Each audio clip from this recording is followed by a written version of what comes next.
Now, over in Seoul's National Assembly, a 4-day interpellation session got underway today. Several high-level government officials facing questions in domestic political issues.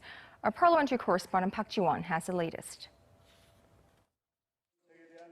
Around a dozen lawmakers from Korea's three main political parties grilled high-profile government officials at Parliament on Tuesday.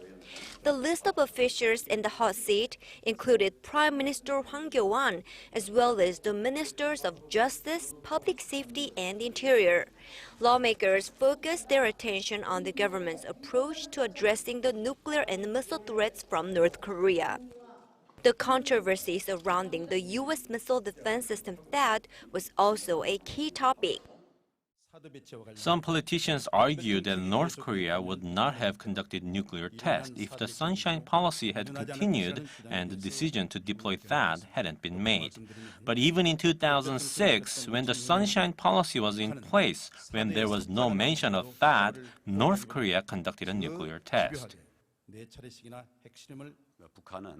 North Korea has long continued its reckless development of nuclear weapons. The THAAD deployment is an inevitable decision by the government to protect the people from the North. On another front, opposition lawmakers urged the government to set up a new body to investigate corruption cases involving high-profile officials, drawing the objections of the Prime Minister. It's now been over 10 years since we started discussing setting up the investigative body. We can no longer rely on the prosecution to reform itself.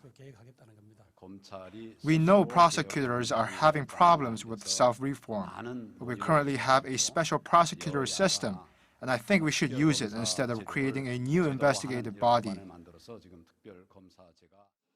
Lawmakers also touched on a range of other issues, including a proposal to revise the constitution and the government's crisis management capability amid the recent earthquakes that jolted the southeastern part of the country. The next session on Wednesday will focus on national security and foreign affairs, while the economy will be the main topic on Thursday, and educational and social issues will top the agenda on Friday.